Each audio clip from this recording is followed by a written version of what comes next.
ओम शांति। 9 नवंबर 2020 की मुरली है। बाबा ने कहा, मीठे बच्चे, तुम्हारा यह टाइम बहुत बहुत वैल्यूबल है, इसलिए इसे व्यर्थ मत गवाओ। पात्र को देखकर ज्ञान दान करो। प्रश्न है, गुणों की धारणा भी होती जाए और चलन भी सुधरती रहे, उसकी सहज विधि क्या है? जो बाबा ने समझाया है वो दूसरों को समझाओ। ज्ञान धन का दान करो तो गुणों की धारणा भी सहज होती जाएगी, चलन भी सुधरती रहेगी। जिनकी बुद्धि में यह नॉलेज नहीं रहती, ज्ञान धन का दान नहीं करते, वह है मनहूस। वह मुफ्त अपने को घाटा डालते हैं। गीत, बचपन के दिन भुला न देना। ओम शांति। मीठे मीठे बच्चों ने गीत सुना, अर्थ तो अच्छी रीति समझा। हम आत्माएं और बेहद बाप के बच्चे, ये भुला न दो। अभी अभी बाप की याद में हर्षित होते हैं, अभी अभी फिर याद भूल जाने से गम में पड़ जाते हैं। अभी अभी जीते हो, अभी अभी मर पड़ते हो, अर्थात अभी अभी बेहद के बाप के बनते हो, अभी अभी फिर जिस्मानी परिवार तरफ चले जाते हो। तो बाप कहते, आज हंसे कल रो न देना। ये हुआ गीत का अर्थ। तुम बच्चे जानते हो, बहुत करके मनुष्य शांति के लिए धक्का खाते हैं, तीर्थ यात्रा पर जाते हैं। ऐसे नहीं कि धक्का खाने से कोई शांति मिलती है। ये एक ही संगम युग है जब बाप आकर समझाते हैं, पहले पहले तो अपने को पहचानो। आत्मा है ही शांत स्वरूप, रहने का स्थान भी शांति धाम है। यहाँ आती है तो कर्म जरूर करना पड़ता है। जब अपने शांति धाम में है तो शांत है। सतयुग में भी शांति रहती है, सुख भी है, शांति भी है। शांति धाम को सुख धाम नहीं कहेंगे। जहाँ सुख है उसे सुख धाम, जहाँ दुख है उसे दुख धाम कहेंगे। ये सब बातें तुम समझ रहे हो। यह सब समझाने के लिए कोई को सम्मुख ही समझाया जाता है। प्रदर्शनी में जब जब अंदर घुसते हैं तो पहले पहले बाप का ही परिचय देना चाहिए। समझाया जाता है, आत्माओं का बाप एक ही है, वही गीता का भगवान है, बाकी ये सब आत्माएं हैं। आत्मा शरीर छोड़ती और लेती है, शरीर के नाम ही बदलते, आत्मा का नाम नहीं बदलता।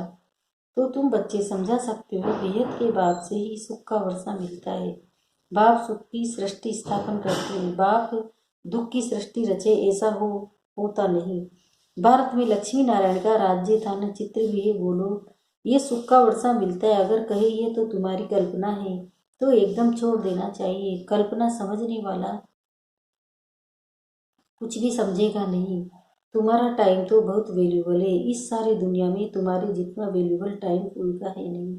बड़े बड़े मनुष्य का टाइम वैल्यूबल होता है, बाप का टाइम कितना वैल्यूबल है। बाप समझा कर कैसे क्या बना देते हैं। तो बाप तुम बच्चों को ही कहते हैं कि तुम अपना वैल्यूबल टाइम मत गवाओ। नॉलेज पात्र को ही देनी है, पात्र को समझाना चाहिए। सब बच्चे तो समझ नहीं सकते, अब इतनी बुद्धि नहीं जो समझे। पहले पहले बाप का परिचय देना है। जब तक ये नहीं समझते हैं कि हम आत्माओं का बाप शिव है तो आगे कुछ भी नहीं समझ सकेंगे। बहुत प्यार नम्रता से समझा कर रवाना कर देना चाहिए, क्योंकि आसुरी संप्रदाय झगड़ा करने में देरी नहीं करते हैं।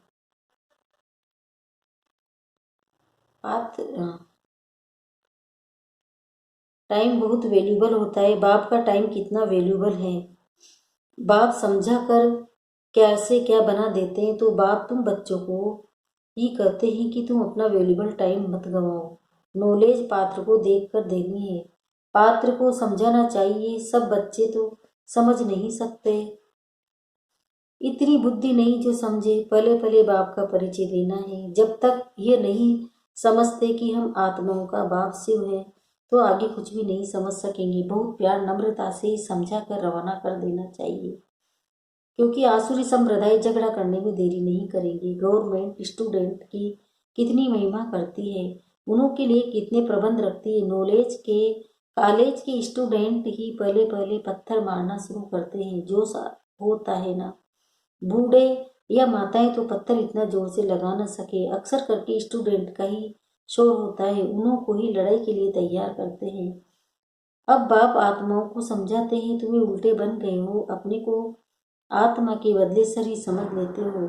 अब बाप तुमको सीधा कर रहे हैं। कितना रात दिन का फर्क हो जाता है। सीधा होने से तुम विश्व के मालिक बन जाते हो। अभी तुम समझते हो हम आधा कल्प उल्टे थे, अब बाप आधा कल्प के लिए उल्टा बनाते हैं।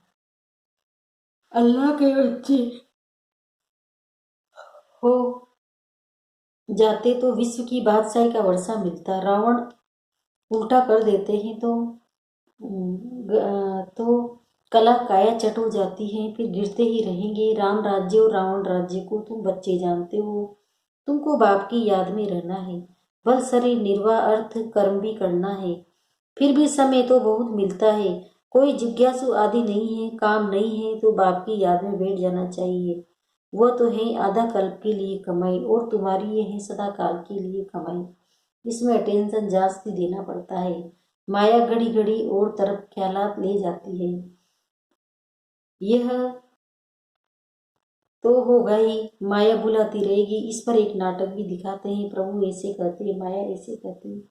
बाप बच्चों को समझाते हैं,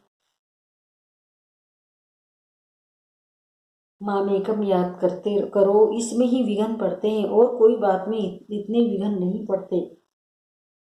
पवित्रता में कितनी मार खाते हैं। भागवत आदि में इस समय का ही गायन है। पूतनाएं सुरपनकाएं भी हैं, ये सब इस समय की ही बातें हैं।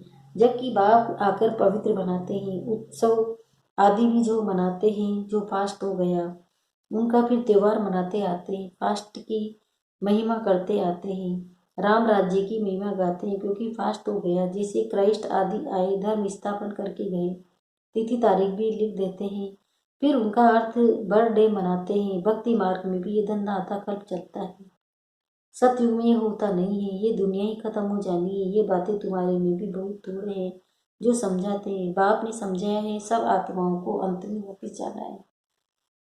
सब आत्माएं शरीर छोड़ चली जाएगी। तुम बच्चों की बुद्धि में है बाकी थोड़े दिन है, अब फिर से ये सब विनाश हो जाना है। सतयुग में सिर्फ हम ही आएंगे, सभी आत्माएं तो नहीं आएंगी। जो कल पहले आए थे वही नंबरवार आएंगे, वही फिर अच्छी रीति पढ़कर और पढ़ा भी रहे हैं। जो अच्छा पढ़ते हैं वही फिर नंबरवार ट्रांसफर होते हैं। तुम भी ट्रांसफर होते हो। तुम्हारी बुद्धि जानती है तो आत्माएं हैं, सब नंबरवार शांति धाम में जाकर बैठेगी, फिर नंबरवार आती जा रहेगी। बाप फिर भी कहते हैं, मूल बात है बाप का परिचय देना।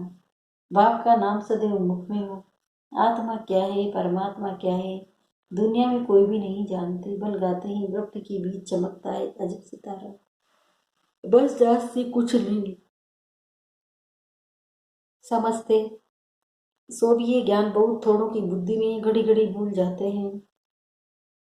पहले पहले समझाना है, बाप ही पतित पावन है, बरसात भी देते हैं, शहंशाह बनाते हैं। तुम्हारे पास गीत भी है, आखिर वह दिन आया आज, जिसका रास्ता भक्ति मार्ग में बहुत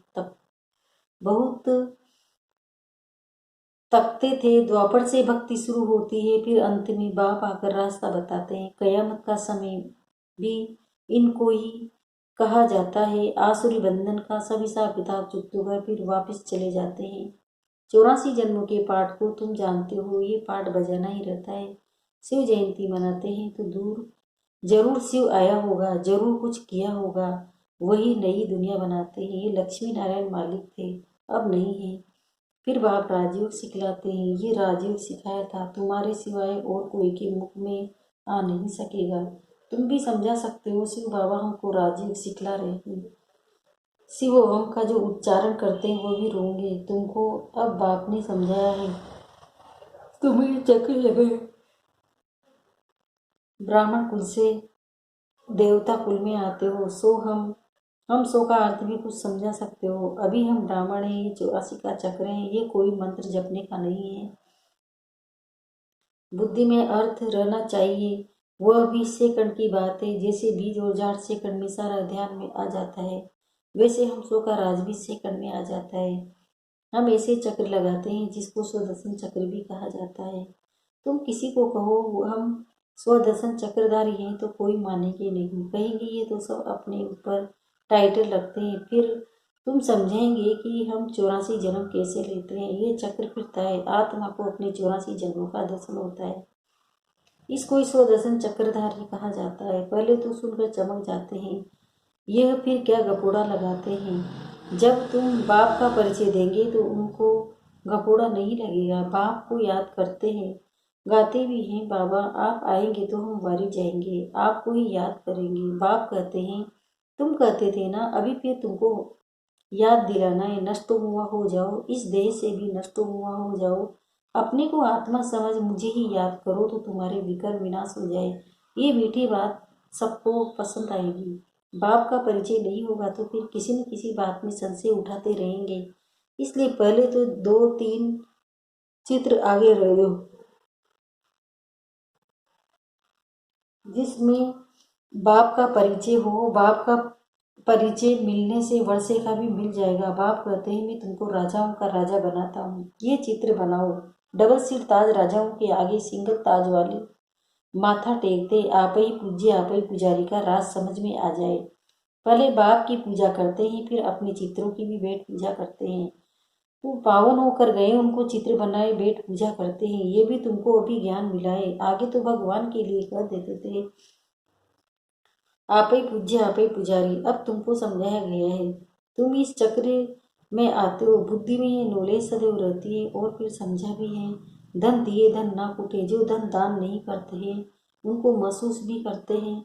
बाप ने जो समझाया वो फिर दूसरों को समझाना है। नहीं समझाएंगे तो मुफत अपने को घाटा डालेंगे, गुण भी धारण नहीं होंगे। चलन ही ऐसी हो जाएगी, हर एक अपने को समझ तो सकते हैं ना। तुमको अब समझ मिली है, बाकी सब है बेसमझ। तुम सब कुछ जानते हो। बाप कहते हैं इस तरफ है देवी संप्रदाय, उस तरफ है आसुरी संप्रदाय। बुद्धि से तुम जानते हो अभी हम संगम पर हैं, एक ही घर में संगम युग का है, एक कलयुग का। दोनों इकट्ठे रहते हैं। फिर देखा जाता है हंस बनने लायक नहीं है तो युक्ति रची जाती है, नहीं तो विघ्न डालते रहेंगे। कोशिश करनी है आप समान बनाने की, नहीं तो तंग करते रहेंगे, फिर युक्ति से किनारा करना पड़ता है। विघन तो पड़ेंगे, ऐसी नॉलेज तो तुम ही देते हो। मीठा भी बहुत बनना है, नष्ट तो हुआ भी होना पड़े। एक विकार को छोड़ो तो फिर और विकार खिटपिट मचाते हैं। समझा जाता है जो कुछ होता है कल पहले मुआ भी, ऐसे समझ शांत रहना पड़ता है। भाभी समझी जाती है। अच्छे अच्छे समझाने वाले बच्चे भी गिर पड़ते हैं, बड़ी जोर से चमाट खा लेते हैं, फिर कहा जाता है कल पहले भी चमाट खाई थी, खास चमाट खाई होगी। हर एक अपने अंदर में समझ सकते हैं, लिखते भी हैं। बाबा हम क्रोध में आ गए, फलाने को मारा, ये भूल हुई। अब आप समझाते हैं जितना हो सके कंट्रोल करो। कैसे कैसे मनुष्य हैं, अबलाओं पर कितने अत्याचार करते हैं। पुरुष बलवान होते हैं, स्त्री अबला होती है। बाप के तुमको ये मुक्त लड़ाई सिखलाते हैं जिससे तुम रावण पर जीत पाते हो। यह लड़ाई कोई की बुद्धि में नहीं, तुम्हारे में भी नंबरवार है जो समझ सकते हैं। ये बिल्कुल नई बात अभी तुम पढ़ रहे हो सुखधाम के लिए, ये अभी ड्रामा है, फिर भूल जाएंगी। मूल बात है याद की यात्रा, याद से ही पावन बन जाएंगे। अच्छा मीठे मीठे सिलते बच्चों प्रति माता पिता बाप दादा का याद प्यार और गुड मॉर्निंग। रूहानी बाप की रूहानी बच्चों को नमस्ते। हम रूहानी बच्चों की भी रूहानी माता पिता बाप दादा को याद प्यार गुड मॉर्निंग, नमस्ते नमस्ते नमस्ते। शुक्रिया बाबा, शुक्रिया आपका करना करें, शुक्रिया। दान अगले मुख्य सवाल है। पहला है कुछ भी होता है तो भावी समझ शांत रहना है, क्रोध नहीं करना है, जितना हो सके अपने आप को कंट्रोल करना है, युक्ति रच आप समान बनाने की कोशिश करनी है। बहुत प्यार और नम्रता से सबको बाप का परिचय देना है। सबको यही मीठी मीठी याद सुनाओ कि बाप कहते हैं अपने को आत्मा समझी याद करो, करो इस देह से नष्ट हुआ हो जाओ। वरदान है नम्रता रूपी कवच द्वारा व्यर्थ के कारण को जलाने वाले सच्चे स्नेही सहयोगी योगी भव। विस्तार बता रहे बाबा। कोई कितना भी आपके संगठन में कमी ढूंढने की कोशिश करे, लेकिन जरा भी संस्कार स्वभाव या संस्कार दिखाई न दे, अगर कोई गाली भी दे, इंसल्ट भी करे, आप सेंट बन जाओ। अगर कोई रोंग भी करता है तो आप राइट रहो। कोई टक्कर लेता है तो भी आप उसे स्नेह का पानी दो। ये क्यों, ऐसा क्यों, ये संकल्प करके आग पर तेल नहीं डालो।